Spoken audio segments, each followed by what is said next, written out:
Gracious Father, we thank you for providing a way for us to thrive and strive for economic development in our homes and communities. Thank you for having plans already set forth in heaven for our growth, plans for good and not for disaster, to give us a future and a hope. Almighty Father, we will seek to gain wisdom in all that we do, developing good judgment for our short and long-term success. We confess our desire to be wise and understand your ways. We will prove it by living honorable lives, doing good works that come from our wisdom.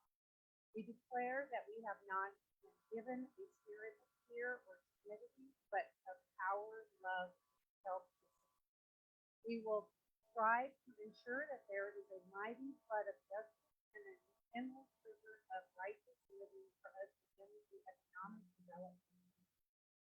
When we do, we expect the well-being and quality of life for us, our communities around the world to improve through efforts that include access to quality education, jobs, food, water, healthcare, and public safety. We will not get tired of doing what is good, for at the right time, if we don't give up, we will reap and harvest success. We will never be lazy, but work hard and serve through the application.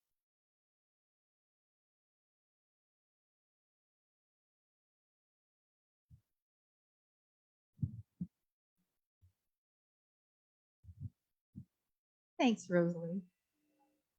Our song leader, Jackie Thornhill.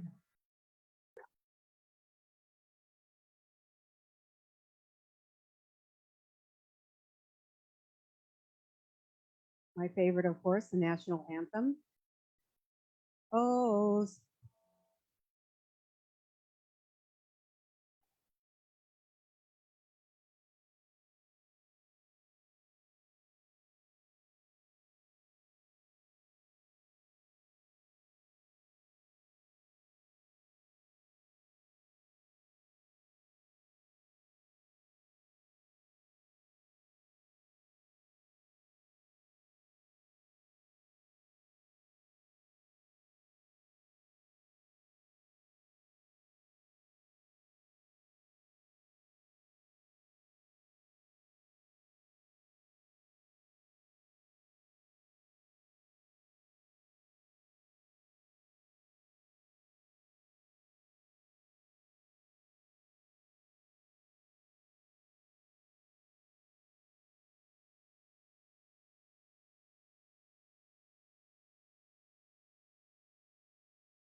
Thank you, Jackie.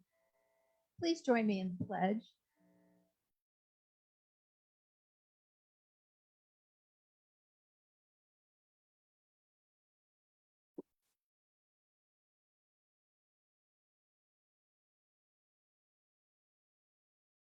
Thank you. Be seated. Our Sergeant at Arms today is Randy Donald.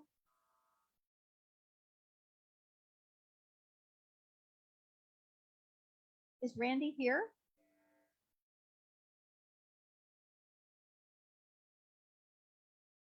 Jim, do you want to do it?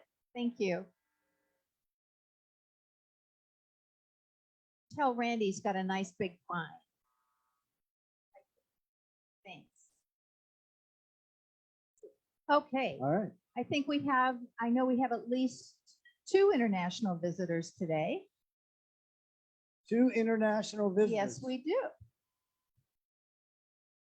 We got a standby international, but then we got a new one.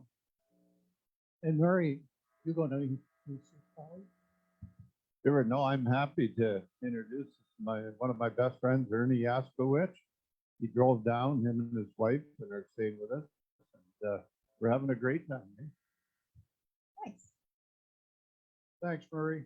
I attended a meeting at this club about a year ago now, and I enjoyed it so immensely.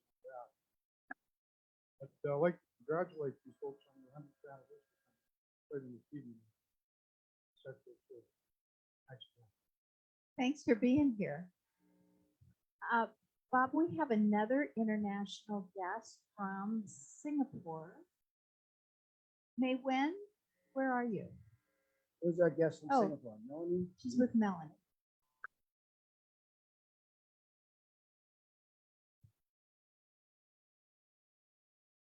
Oh, thank you. It's really exciting to be here. It's not my first time to the Rotary Club. Actually, I'm from China. As an import and export, by staff from China, that is here to contract all over the country. It was very nice and very honored to be here, and thank you very much. Thank you. Welcome, Barry. Welcome to our club. May was actually recommended to us from a club in North Carolina. Happy to have her here today. Do we have visiting Rotarians today? Wow, that's. I don't see anybody. Do we have guests of Rotarians? Making my way this way. With great sadness, I'd like to announce that this is last time to visit us as a guest. She should be inducted soon. Barring And what any about you? sordid past of hers coming forward. But we have a guest. Good afternoon, everyone. I have 3 guests today. I have my mom, Sandy, my wife, Becca, and the cake in the oven. So that would be our 3rd guest. So we're expecting number 2. Wow, congrats. We're not wasting any time. Congratulations. No recovery time for Beck. Sounds like an incoming fine. Yeah. Do we have any more guests of Rotarians? And Melanie, do we have other guests of the club?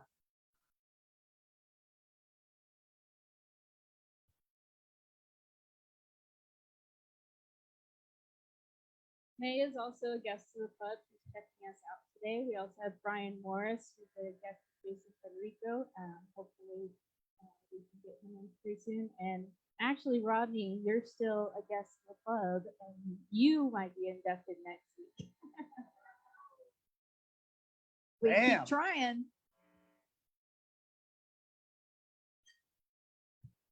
Okay, I'd like to introduce the head table. We have our speaker, Bill Ahrens, who will be more fully introduced in a few minutes. We have our speaker, Chairman Greg McGuire. And Bill's guest, Carolyn Kresser. We have Carrie Groves and Jerry Senes. Please welcome the head table. Thank you. We'll take a quick picture.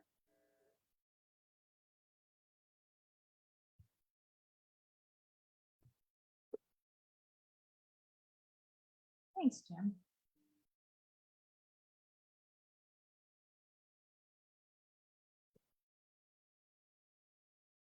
We have some presentations today. We have our schools here. Marie, are you going to introduce our school guests?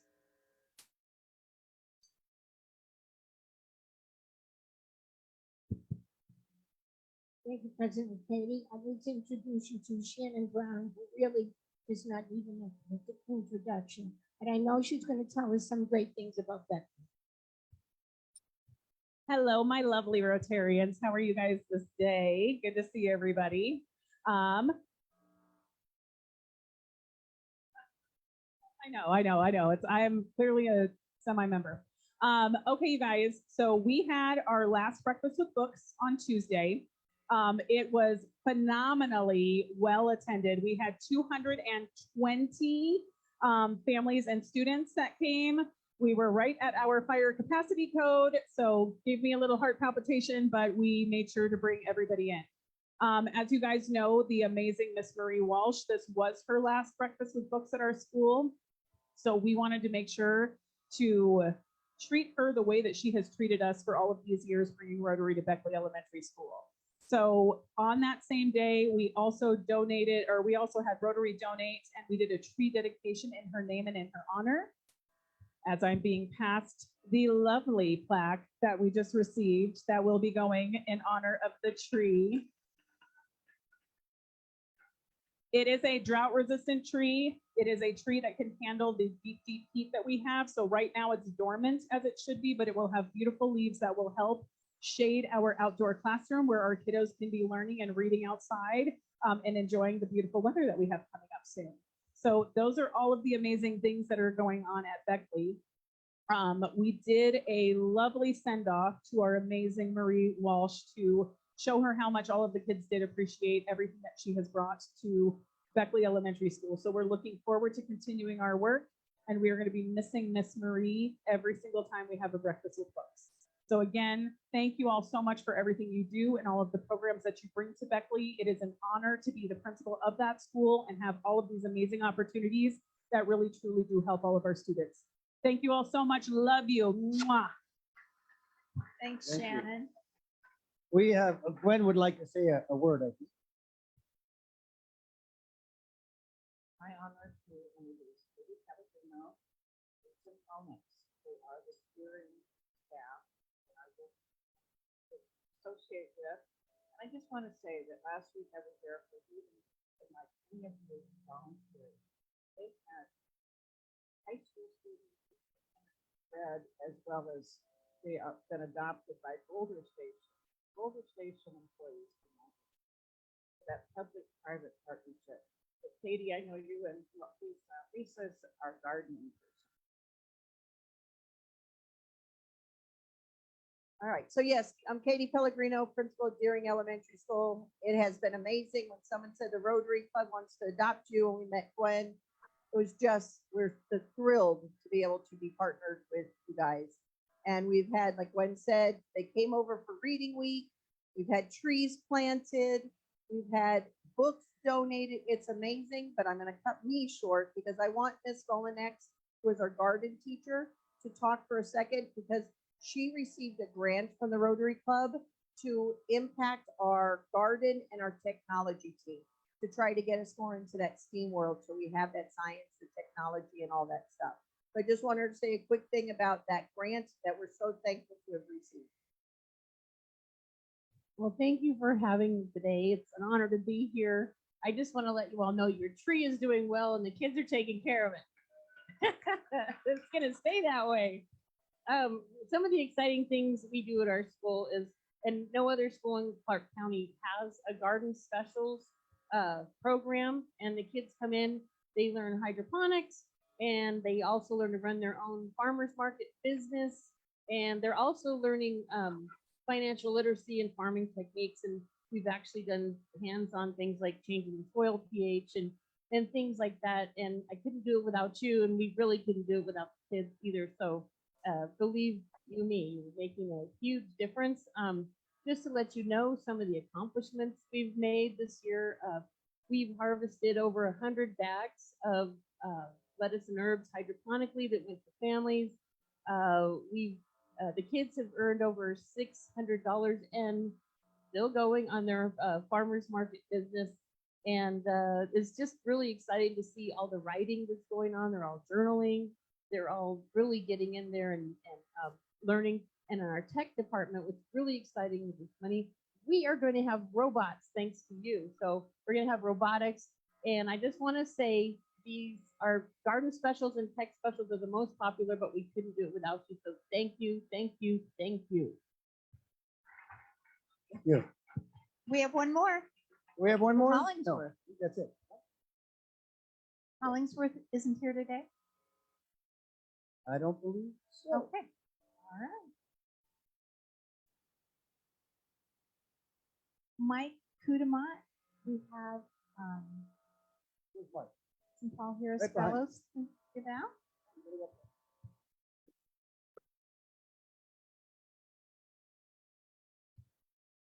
The glorious day for Rotary Foundation today.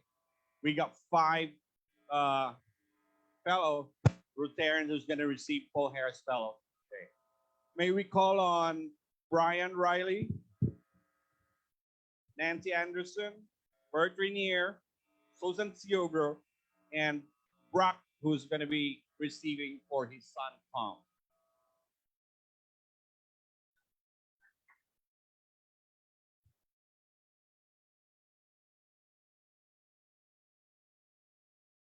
So the presentation of Paul Harris Fellow recognition is the Rotary Foundation's way of expressing its appreciation for a substantial contribution to its humanitarian and educational program. It was named after our founder, Paul Harris, a Chicago lawyer who started Rotary International with 3 business associates in 1905. We move closer to a world of peace and goodwill today as our fellow Rotarians are honored as Paul Harris Fellows. Their gift to the Rotary Foundation educational and humanitarian program is a commitment to peace and to a better life for people across the world whom they may never meet. This is truly selfish action. Rotarians also often designate a Paul Harris Fellow as a tribute to a person whose life demonstrates shared purpose with the objective of the Rotary Foundation.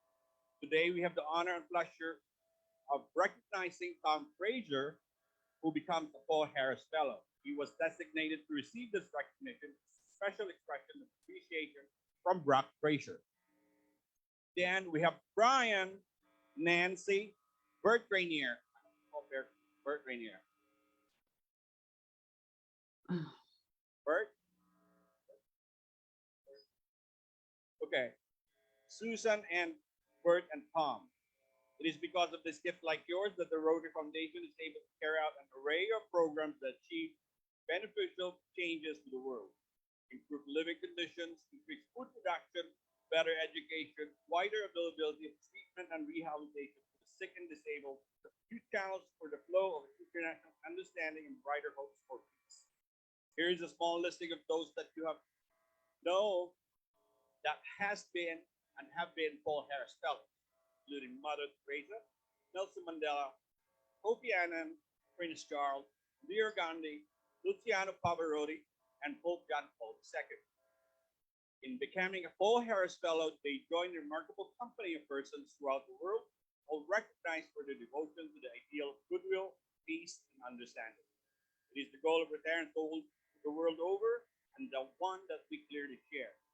So it gives me great pleasure, Brian and Tom, Brock will receive it, to present you with the 2 emblems of appreciation given to new Paul Harris Fellows, a certificate and a pin.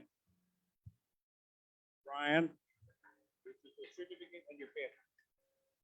Brian, this is for Tom. And then we have Nancy, who's going to receive the number 3 plus 3 Paul Harris Fellow. Nancy. Bert is supposed to have 1. And then Susan, Paul Harris Fellow plus 6. Congratulations, everybody.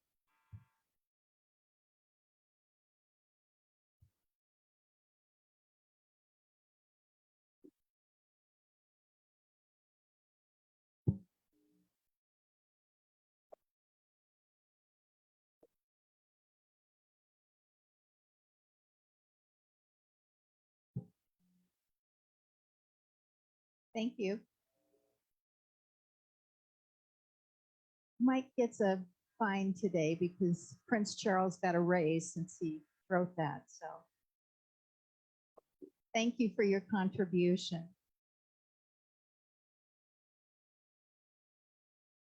I also have a fine today. I was sent a little fine material, and I'm not sure I should fine Ed DeMonico. Maybe I should find myself, because I'm always amazed at the hidden talents of the people in this club and the passion that they have. David, do we have?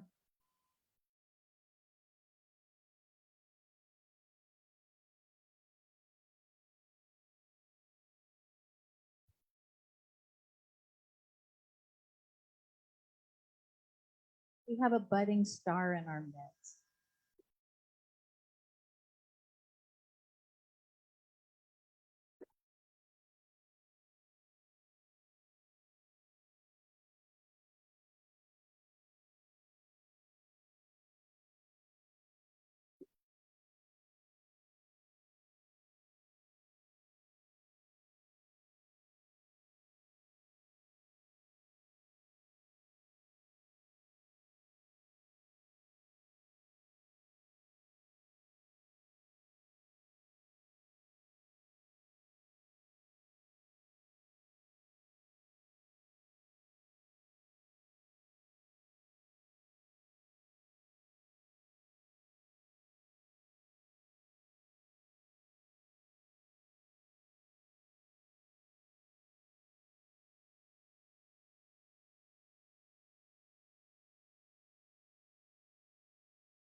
Okay. We will in a minute.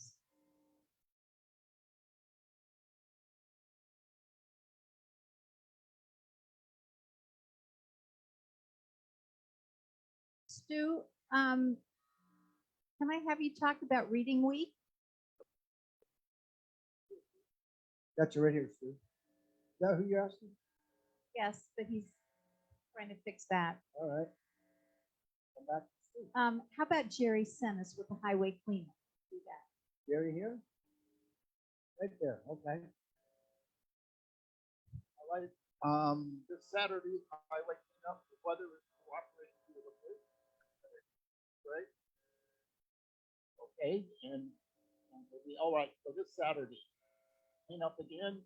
The weather is cooperating. It'll be a perfect day. Breakfast afterwards at my house. Even if you don't go and clean up the highway, you're more than welcome to stop by and have breakfast. That's at 9 a.m., right? 9 a.m. Across the Bonnie Springs.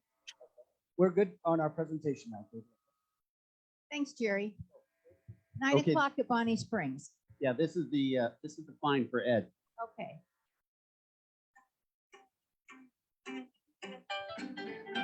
I don't know what I need you so. I only know that I really do. And if you say that you really need me, girl, you know that I'm gonna be. I don't know what I want you so. It's not on the screen, it's just on the. And if you How much of a fine for this song that Ed wrote? you know that my time is just full. From the morning when I wake up to the evening when I sleep. Well, you know, my pretty little darling, I'll have you, hold you, and keep you to you. I don't know why I love you so. I only know that I really Ed, you should start us clapping. And if you say that you really love me, girl, you know that I'm gonna be.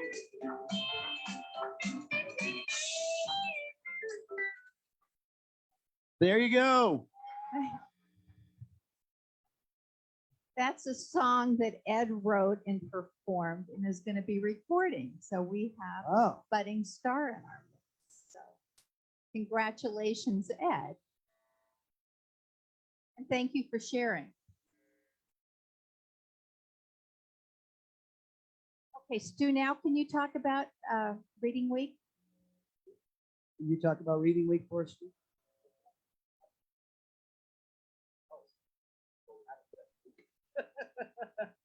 Sorry, I was in the middle of a meatball here. Sorry. Yeah, so last week was about a reading week, and we did have 4 schools who asked us to provide people. Unfortunately, I do not have a report as to how many showed up, but I do know that we did have at least somebody at each of the schools. I will contact the schools. I will find out how many actually did show up. How many in here read for Reading Week? A few.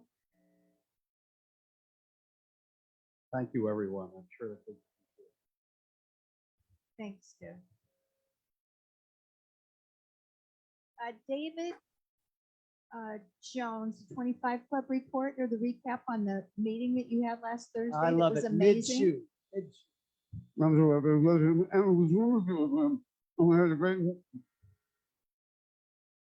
Thank you.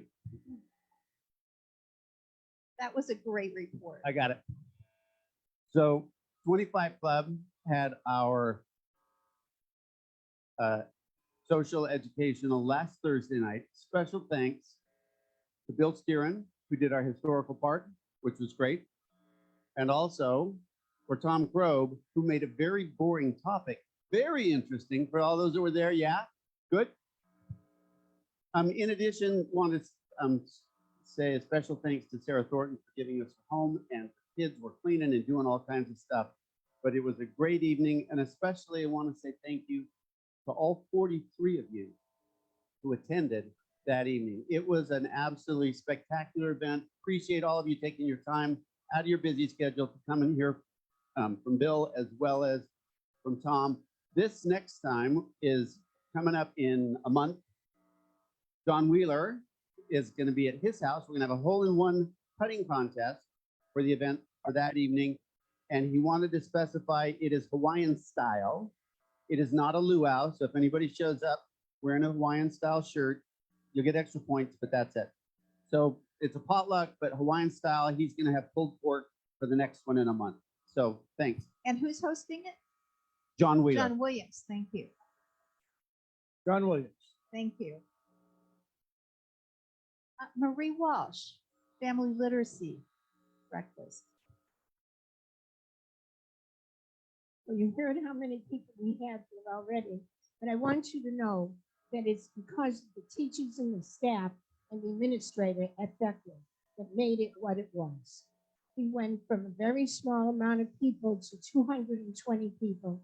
It was absolutely outstanding, and it is what it has always been in past years. And I want to tell you that I was honored to be part of this and be the chair for Rotary for all those years. Thank you very much. Marie, thank you for all the work that you've done with the schools. And thank you to all the teachers and administrators for all the work that you do every day. You know, I don't know what I'm gonna do without Marie. She's my fellow Bostonian. I'll actually completely lose my accent if she's not around. Barbara, did you want to say something about the tree planting? Also told me mid-bite, so sorry about that. So we had the tree ceremony after breakfast with books, and it was amazing. It turned out really, really good. Thank you to Shannon. She made everything happen within a short amount of time, and I really appreciate that. I know Marie appreciated that. The tree is beautiful. Well, not yet, but it will be.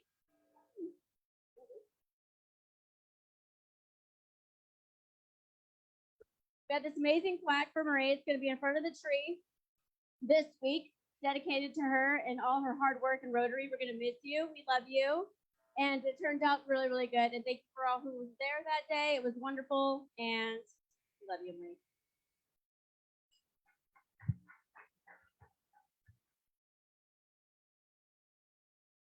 Is Renee Gamero here? No, but Michael's ready to, I think, you on top of Ryla?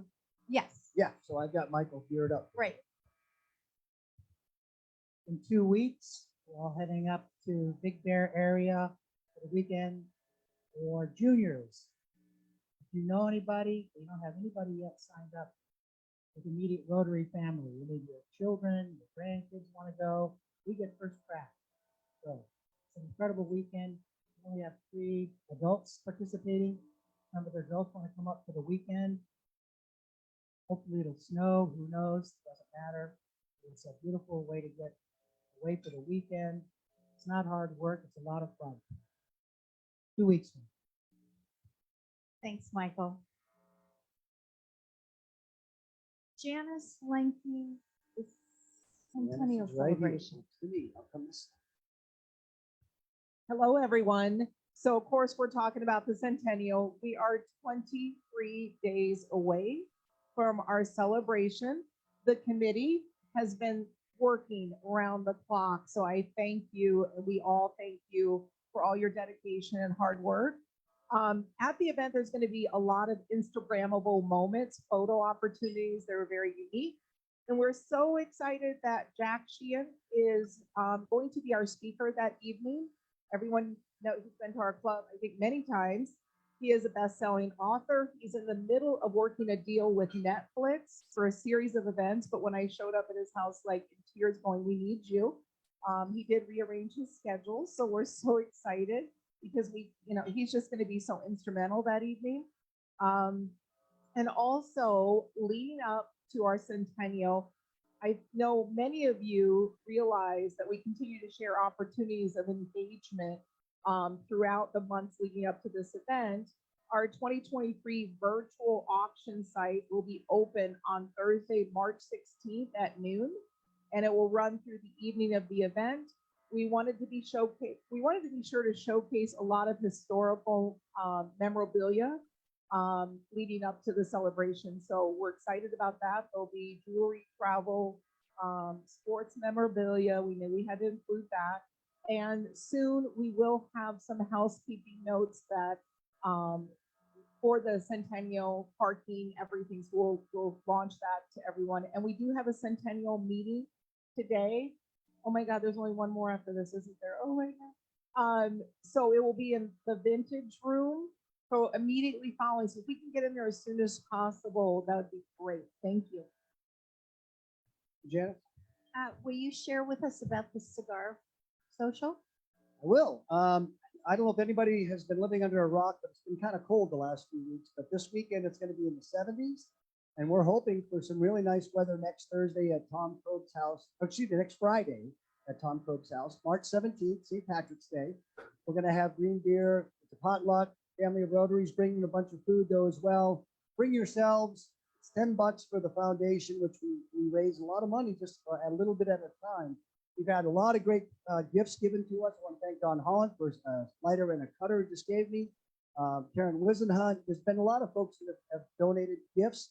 Sean Norda even has donated some wine. So we have a lot of prizes for our raffle. So make sure you come. Unfortunately, it might be our last party at the Casa de Crobe, which we've had dozens of them over the years. So make sure you come out and have a good time there with us next Friday. Thanks, Jim. I'd like to take a moment and thank the people that helped set up the meeting today. Kathy Mahan and Bob Warner for setting up. Antoinette Monroe and Nancy Anderson for being at the door and greeting. Marie for selling tickets and Bob Pizer. Our scribe, Jason Frederico. Past President Jim Tucker is always taking photographs. Austin Wyrick on audio visual. And our cleanup, Larry Kahn and Michael Williams. So thank you all very much. I'm going to take a minute and do the raffle. So we are starting over today at $500 because Virginia won the pot last week. And Virginia, are you here today? She took the money and ran, except we've got the check. So we'll have to wait and present that to her next week.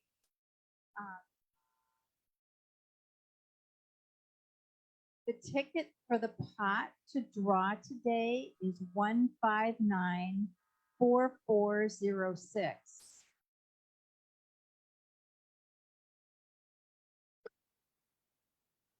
Anybody have 4406?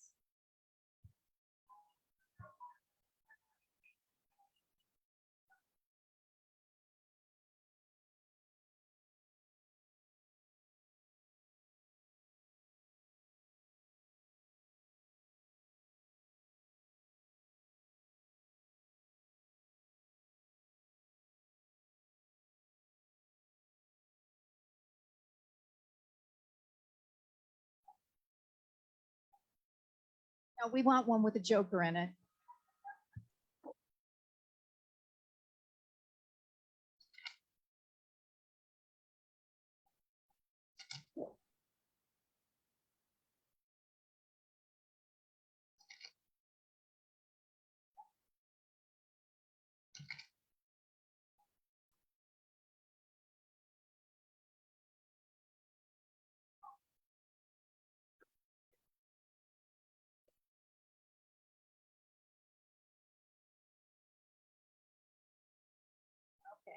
Oh, that won't work.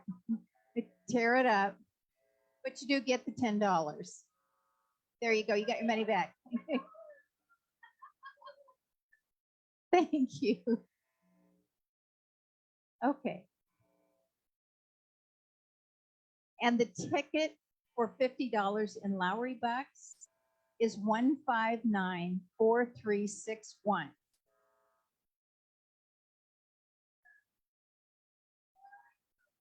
Greg McGuire.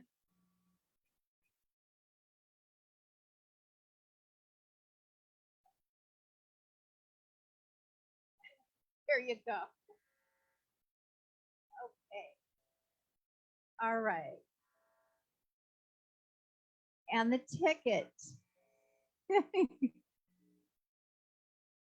The ticket for a ticket to the gala that was donated by Tom and Leslie Thomas is 1594328.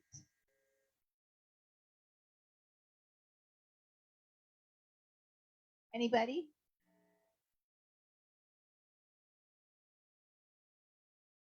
Very good.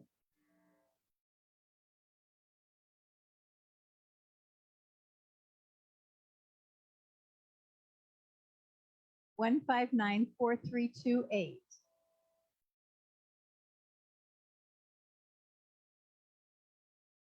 Well, that's what I was going to say. I'm hoping you'll stay. So, thank you. Just wait. Let's take a picture.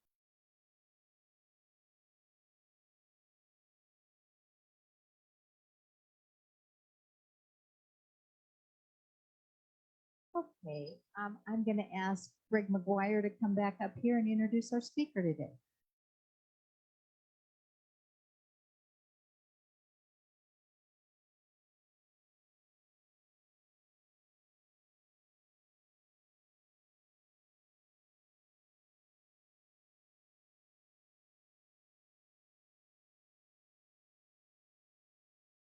All right, good afternoon, Rotarians, and thank you, President Katie, for this opportunity.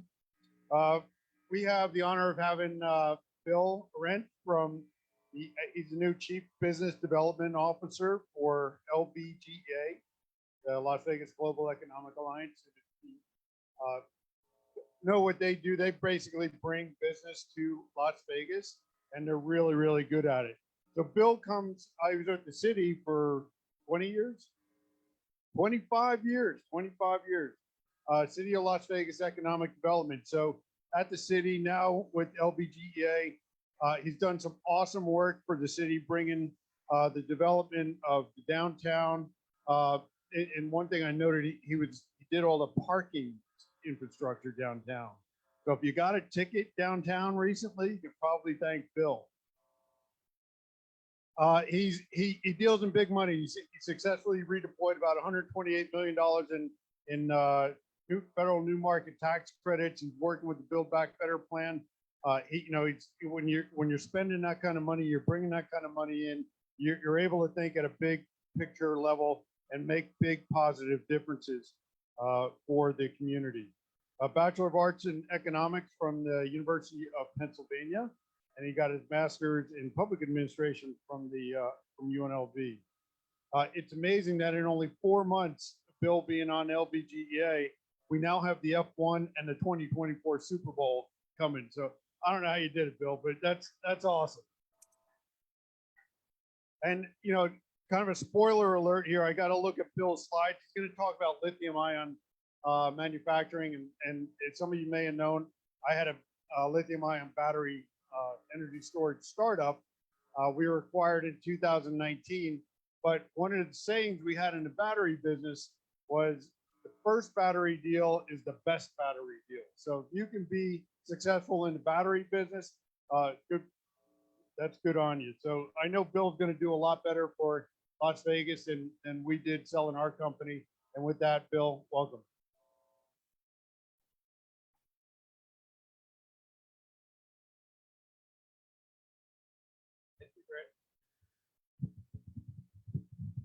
Just going to hold it. Thank you, Greg, and good afternoon.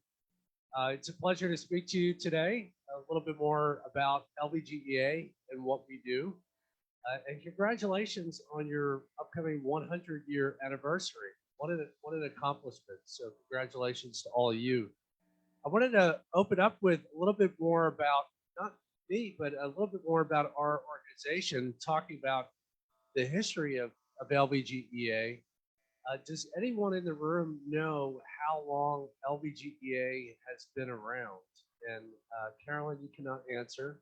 Carolyn's from my team. She joined us today. 30? It was formerly the NDA. That's correct. So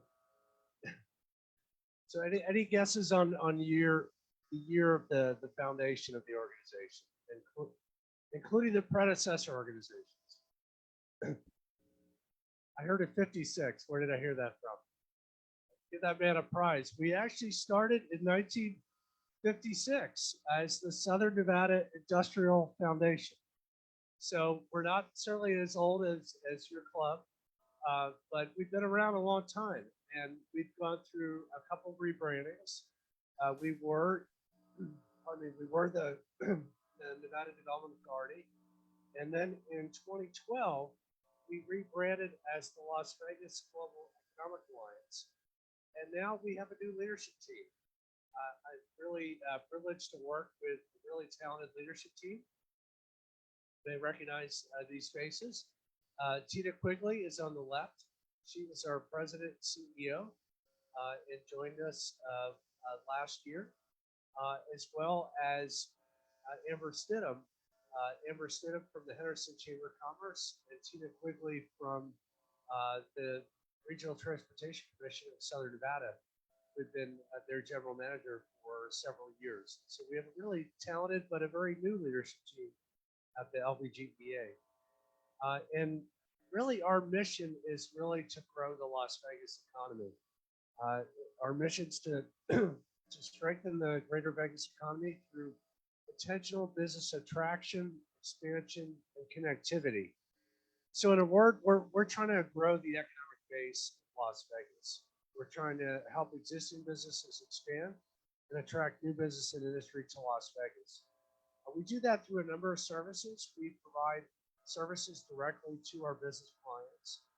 We are a nonprofit organization, so we don't take fees for our services.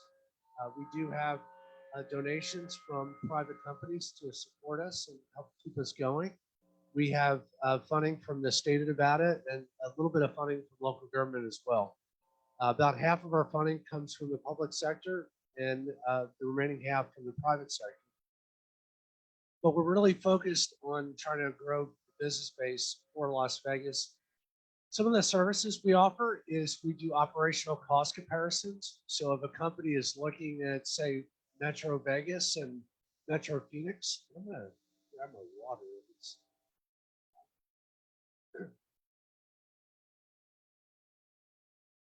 Forgive me, I'm getting over a chest cold. But we do operational cost comparisons, comparing the cost of doing business in Las Vegas with other markets like Phoenix, Inland Empire, California, Riverside, Denver, other markets, Dallas. So we'll do operational cost comparisons for our clients. We'll also do labor analysis. We'll look at what the labor needs of a company are, and we will identify what existing labor pools we have in the Las Vegas market, what the cost of that workforce will be, and compare that cost to other markets. We will provide access on the existing corporate base in Las Vegas, supply chain analysis for companies. And then finally, we offer incentives for expanding and relocating companies. The types of companies that we work with is we really focus on companies that are primary companies or traded industries. So what I mean by that is if you think of companies that have a regional, national, or global customer base. So we're really trying to focus on companies that will locate or expand in Las Vegas and expand spending and generate new gross domestic product spending in our markets. So we don't generally work with retail companies, service commercial companies, companies that are recirculating money that's already being spent in the economy. But really companies that are bringing new spending into Las Vegas, new payroll into Las Vegas, which will expand our economic base. This is a little bit about the numbers, by the numbers, what we did last year. We worked with 11 different companies that were expanding or located in our market, which led to over 2,000 jobs that were created, over $500 million of new capital investment, and economic impact from new spending of roughly $370 million, and then $12 million in new local and state tax revenue. One of the things we're focused on is trying to focus on what I would call high value and high wage companies. I think in the past, we've done a good job of attracting companies in logistics, distribution, warehousing, but maybe not have done as good a job of attracting companies in emerging industries that pay a higher wage, really contribute more to the Las Vegas Valley. So that's something we're focused on. These are some of the companies that we assisted last year, which include Entech, Prox, Bell and Canvas, Airgas, Air Liquide, which is a hydrogen company. So a lot of different companies across a lot of different industries. But I wanted to kind of more focus on a reality check, what our current strategy is, what we're doing today, and what we're trying to do differently. By show of hands, how many people touch one of these industries that are here? Everyone can see the slide. I know it's a tough room, but I'll read off these industries. General and advanced manufacturing, creative industries, information and communication technologies, clean technologies, transportation and logistics, business and financial services, healthcare. So again, by a show of hands, how many people are working directly in these industries? Yeah, I think roughly half the room or more. We were having a session with some local economists and analysts roughly 2 months ago, and I was asking for feedback on our strategy. This is our strategy for the region, our comprehensive economic development strategy. I was looking for feedback on this strategy, and one of the economists in the room, John Restrepo, raised his hand and said, "Bill, that's great that you're pursuing these industries. Every community in the country is pursuing these industries. Kansas City is pursuing these industries. What are we doing differently?" And that's really kind of the impetus for how we've been thinking differently. What are we doing differently? What are our competitive strengths as a region? What types of business and industry can we be successful in attracting to the region? These industries really cut across most industry, certainly outside of gaming and hospitality for Southern Nevada. We're trying to think differently. We're trying to build a business case for specific industry verticals that we think are already here and growing, but that we're also competitively positioned for. I'd certainly like to take credit for F1 and the Super Bowl coming, but I had nothing to do with either one of those. But we are seeing new industry across a lot of different industry verticals coming outside of gaming and hospitality. So we're leveraging our strengths that we already have in gaming and hospitality, but we're seeing new industry.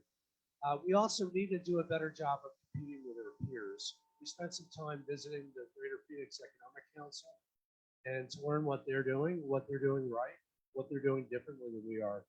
And these are some metrics on what they did last year compared to what we do.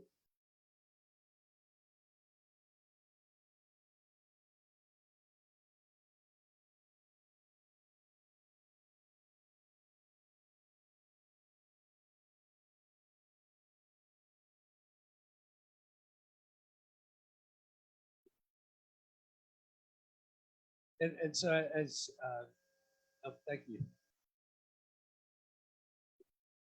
And so we looked at what we did last year, and now Phoenix admittedly is a different market. They're more than double the size population.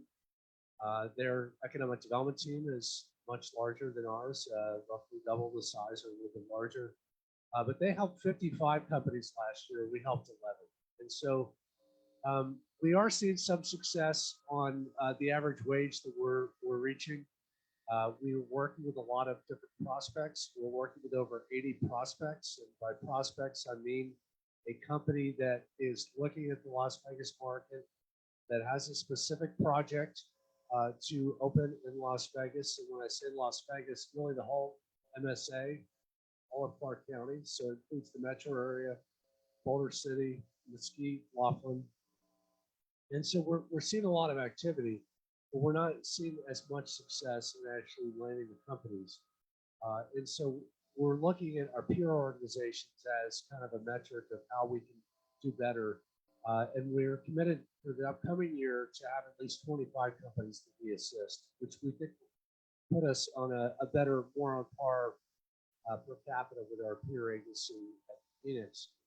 The other thing is we're focusing on higher wage industries. So in order to qualify for incentives at the state level, company generally has to pay $28.14 per hour or higher. That's the state average wage based in 2021. So they look at trailing data.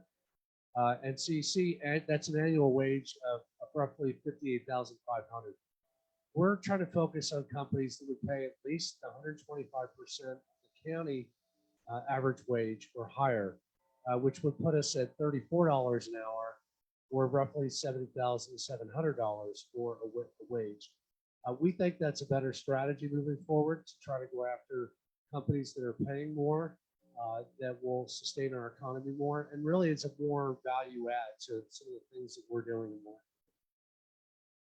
So what are we doing differently? How are we going to get there? We're come up with 4 things. One is those target industries. We're trying to have a more narrow approach and really focus more on emerging industries. So we're focused a lot on clean tech, specifically battery manufacturing.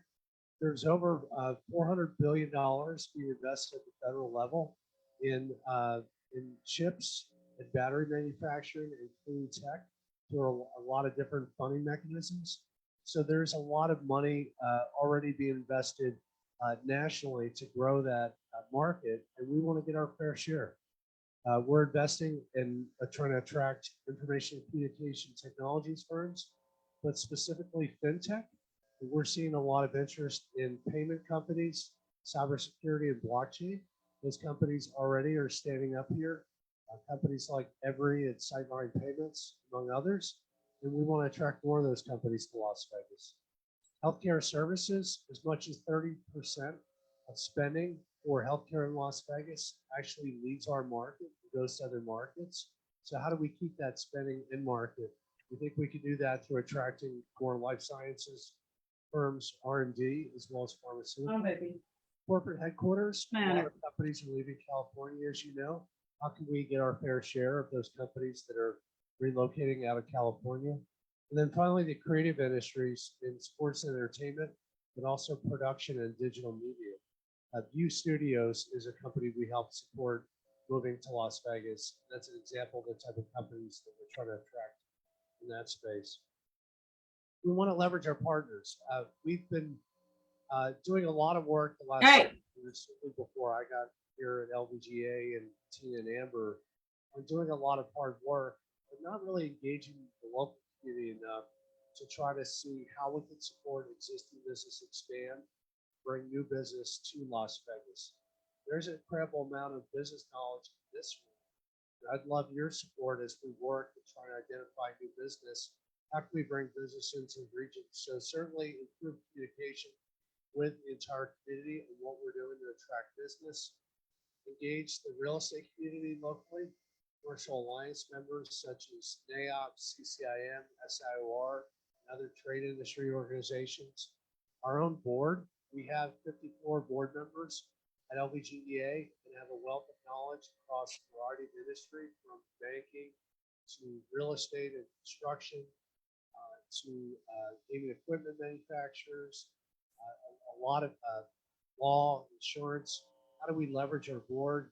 And then finally, talk to the local business community about what are you seeing in the market, what business is coming to Las Vegas, what business is not coming, and why. And so I think that's really one of the reasons why I'm here today, to learn from you on what's happening in the Las Vegas business world. And so really effectively increasing our business-to-business communication through our existing corporate base to attract new business in the region. We work with a type of firm called site selectors. Site selectors are kind of a combination business advisor and real estate firm. The medium or large size firm is looking at opening up a new physical plant, whether it's a manufacturing plant, whether it's a corporate office, back office. They'll often hire a national site selection firm. It may be a commercial real estate firm like a CBRE or that type of firm. It may be an accounting firm like an Ernst & Young, or it may be a specific boutique site selection firm that's all they do, help business clients with location and expansion decisions. And they'll do national searches. What is the best location for my client? For the cost of their operation, their ability to find the workforce they need, the access to their customer base, their supply chain, any logistics concerns, trucking or shipping concerns, whether it be importing product or then selling product and shipping out to customers. They'll hire a national firm. We are doing a more concentrated effort of going to these site selectors to talk to them about the merits of doing business in Las Vegas. We have a database of over 100 site selector firms nationally. We invite them in to learn more about the market. We're doing that this weekend with industrial site selectors. And we also go to them, go to their markets. A lot of them are in large corporate markets such as Los Angeles, Chicago, and Atlanta. So we'll get on a plane and go to them and tell them about the virtues of doing business in Las Vegas. And working with existing businesses, we connected with 200 businesses through direct meetings and phone surveys and Zoom meetings on what did you experience during the pandemic? How did business slow down? Why did it slow down? What hurt you? What do you need? What do you don't need? We finished that survey. That survey will be made available on our website on what businesses experienced. But now coming out of the pandemic, we want to take more of a strategic approach. How do we find and target companies, know about companies that are expanding the fastest in Las Vegas? I think it's different today than it was 5 years ago. So how can we support as a community growth and their expansion, give them access to resources, access to business intelligence, workforce data? We want to support those companies. I wanted to wrap up with just talking a little bit about what we see with battery manufacturing. I know Greg had mentioned that he was in this industry, and we all know of what's happening with electric vehicles. This industry is rapidly growing. This picture should look familiar. It's not in our community, but it's in our state. This is the Gigafactory up north at the Tahoe Regional Industrial Center outside of Sparks. And it's growing rapidly. They're expanding through an investment with Tesla, doing now trucking and making trucks in addition to the batteries for the Model 3 cars with Panasonic. So they're expanding rapidly. What people don't think behind the big headline story of Tesla is the industry that's already here. We have almost the entire supply chain for battery manufacturing for lithium-ion batteries in Nevada. Everything from extracting the raw materials, chemical manufacturing, making cathodes and anodes, battery cells, battery packs, application into electric vehicles, and then finally recycling, which is going to be a big issue because of all these batteries that are going into EVs and other electronics. They only have so long a useful life. So how can you recycle the material? And there's a large recycling plant, Redwood Materials, in northern Nevada. Northern Nevada is almost hitting the limit as far as how much industry can support given the size of their market and workforce. So we're having conversations with these companies about locating in Southern Nevada. We already have some companies here in Southern Nevada and in Clark County, but we're talking actively to new companies looking at the market, expanding into this industry. Just to give you a sense of the scale of the market, this was a fact of the week on Department of Energy's website. By 2030, this market is expected to be 20 times greater than in 2021. How many industries do you know in the U.S. that are going to have a 20x multiple in less than a 10-year period? They're not a lot, and so we want to see how can we capture some of this industry.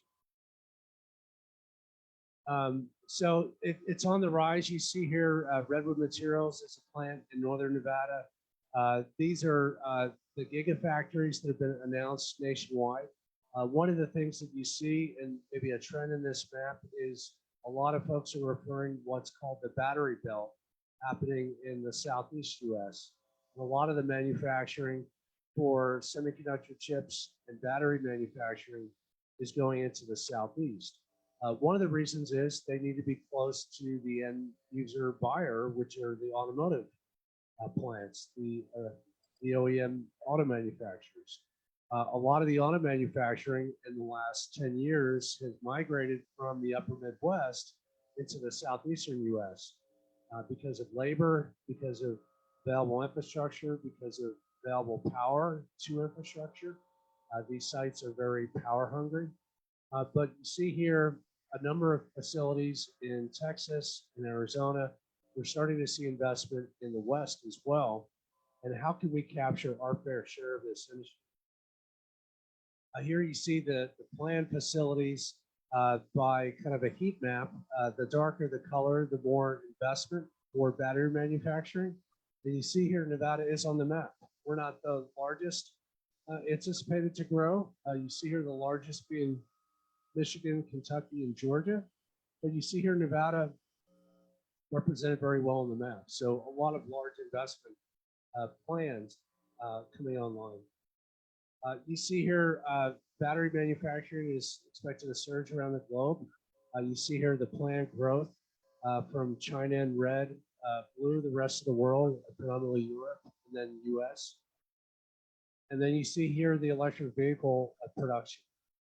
Regardless of the environmental benefits and merits of electric vehicles, and I think there could be some meaningful debate on that, this trend is continuing with a lot of the industry shifting to electric vehicles. We don't see adoption as quick here in the US as overseas, but there was a tipping point just hit this year where 10% of new production of vehicles globally, automobiles and light duty vehicles, were EVs.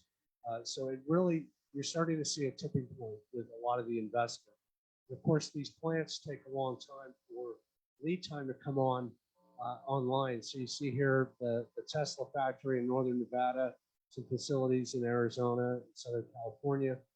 And these are all the announced gigafactories where there's a gigawatt amount of batteries for hire at each plant. And so this is just one of the industries that we're pursuing. Again, I mentioned we're pursuing a lot of new industries, but probably think, well, this is great. Well, what can I do, and how do I fit in all this? Well, one is we need your support. Really, in order to attract business to this region and to support the existing business that's here, and how do we help it grow and expand? We all need to be champions of doing business in Las Vegas, and I can't think of a better organization than this organization to be a champion of speaking about the positive things that are happening in the community. We do have enormous challenges in our community, and we need to address those head on. We have an enormous challenge of available land. We're running out of available land for commercial development. And we're working with our congressional partners, with the BLM, to see how we can be responsibly have more land for the commercial development. Certainly Apex and El Dorado Valley and Henderson are kind of the two biggest growth areas for new development. UNLV has 2,000 acres appropriate to for additional development as well. So we have some land on the horizon, but land's a constraint. Water's a constraint also. We need to have responsible development that does not use a lot of consumptive use of water, meaning what water they do use, they can recycle it and put it back downstream through our wastewater plants and return it to the lake. But water consumption is a big challenge. And then talent, workforce. But there's some real hope there. Would it surprise you that if I told you that the number of engineering school graduates this academic year at UNLV is almost identical, almost as high as the number of graduates coming out of the College of Hospitality? It would surprise you, right? But it's true. And so the engineering school is expanding. They're physically expanding. They're seeing a lot more interest in engineering fields. And so it's my job, and I think our community's job, to make sure as these graduates are leaving UNLV, that they have jobs to stay here, that if they're an electrical engineer or mechanical engineer, they don't have to leave Las Vegas to go into their field of choice. They can stay here. So we're seeing a lot of great things from UNLV. They are trying to grow their graduate base from 30,000 to 40,000 for the next 10 years or so. So the UNLV of today is different than the UNLV of 5 years ago, 10 years ago. I think you could say that same thing across all of our higher ed institutions. Certainly referrals. We love referrals. If you know of an existing business that's a primary industry, meaning has a customer base that's at least regional or more, and they need help expanding, we'd love to try to help them. And then consider investing in LVGPA. We are a nonprofit organization. We have private investors who are members. If you want to invest at a board level and really have a say in contributing on the direction of LVGEA, we welcome that. But there are other ways to invest in a smaller level to be a participant in what we're doing to try to grow the economic base. With that, that concludes what I wanted to talk about today, and I'd be glad to answer any questions. Let's go with Jim Tucker. Well, thank you for visiting, Bill. I was a member of the NBA for 30 years, so I closed my business.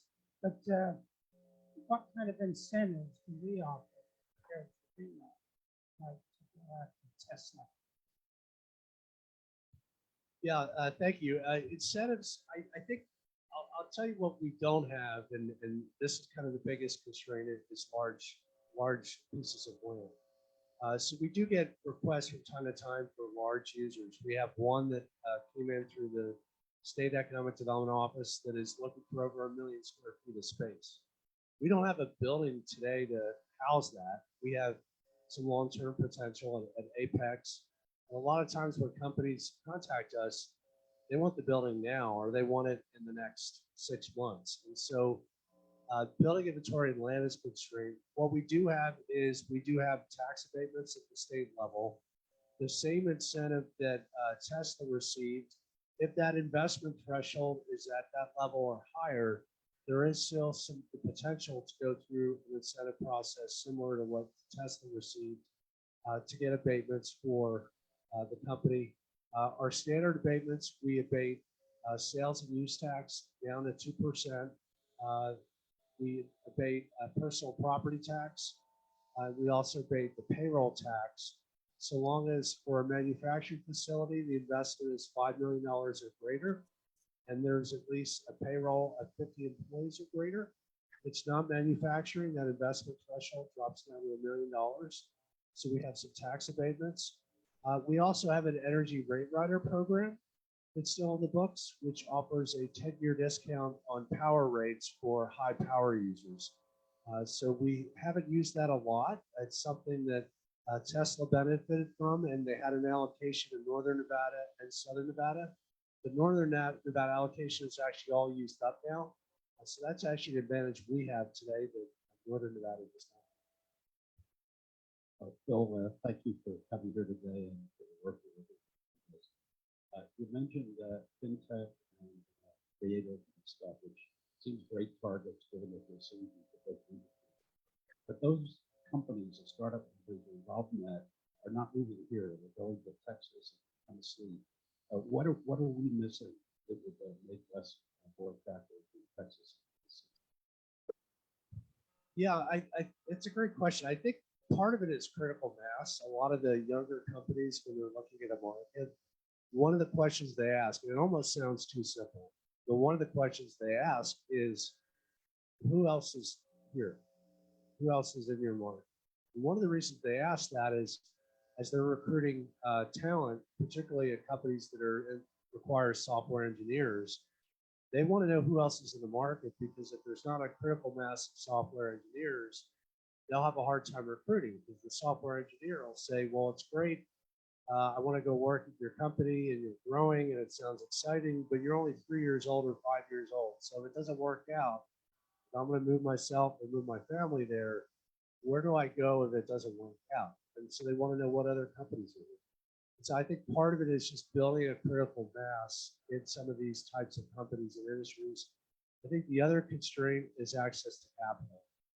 We as a community haven't been known for a long time of having a lot of angel investment, and venture capital here in the community. And so I think access to capital, we're building additional capital networks through Startup NV, through Battle Border Venture Fund at the state level. We have a new accelerator called Generator, which is a national accelerator. We're talking to 2 different other ones about bringing in more capital. Silicon Valley Bank, who has an office in Phoenix, but does not in Las Vegas. They're starting to sniff around about a possible office in Las Vegas. So having capital, early stage capital, I think is one of the other missing ingredients too. The one right here. I moved to Las Vegas in 1953, so I'm a witness to a town that had 30,000 in 1953 and over 2.3 million, 70 times its growth since 1953. There's got to be a limit, even if we're not short of land. What is it, about 80% of Nevada is still owned by the federal government? And so it's a matter of water. Keep reading about cutbacks, and that would certainly be a factor in my decision to come to Nevada. Yeah, it's a great question though. The water is a constraint. When I attended a national site selector panel, those consultants that advise companies, where should I put my operation? And they said their industrial companies are looking at a 30 to 50 year time horizon, because they're making a huge investment. They want to know that the infrastructure is going to be there to support it. And so I think increasingly water is an issue where we're actually being screened out. And I think somewhat unfairly, because I think Las Vegas is actually a leader in conservation. And I think we have a better plan for the water constraints than other neighboring Western states like California and Arizona, particularly California. But Arizona is, you're starting to see them realize that they're going to have industry constraints. There's going to be competition between agriculture, industry. They have the semiconductor industry there, which is a big water user, and they're trying to recycle more, but there's still net water that goes out of the system. And then residential development. They're denying permits for new homes in Arizona. So you're starting to see that competition happen. So the way to address that is to really have a clear long-term plan. And we're working very closely with all the water districts, as well as the Southern Nevada Water Authority, and really trying to have responsible use of water. We're coming up with a formula or a model to try to calculate what the fiscal and economic benefit is of a new company moving in versus how much net water they're using. And I don't know that it'll ever get down to a formulaic where if you're either above the line or below the line. But certain types of industry, we are going to turn away if they're heavy water users, then we can't recycle the water. That's just going to be a fact. Nevada's woeful support of the education system, not Colorado School Board, but really it's a system on problem throughout Nevada. Is that a detriment? And as far as attracting the new business, and on the flip side of that, how have the sports industry and our stadiums and the influx of that affected the practice? Yeah, on the education, I think it does hurt us.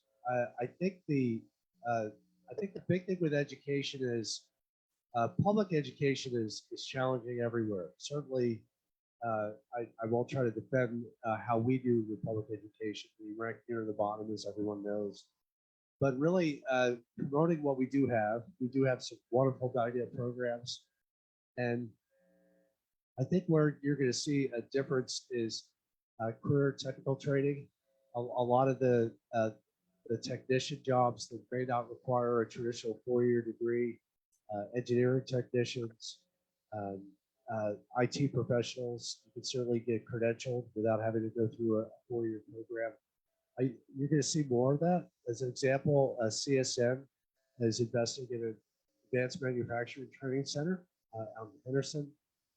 So I think education is a constraint, but for a smaller, medium-sized company, I think we have a good answer. For the sports industry, I think it's really it's really helped legitimize Las Vegas as a place to do business. You know, when I went to undergrad, I went to undergrad to my original hometown of Philadelphia. And first week, freshman year, I had other students asking me which casino I lived in. And you know, I had fun with that for a while. Then afterwards, it got kind of frustrating. Like, wait a minute, we're a real community, and I think it's really started to legitimize Las Vegas as a place to do business. Gaming itself is diversified too, where you see their revenue streams through live entertainment, through food and beverage. It's really changed a lot in gaming itself. So I think that's really helping with just general corporate recruitment, where they see Las Vegas as a place to do business. And when you have a family relocating, they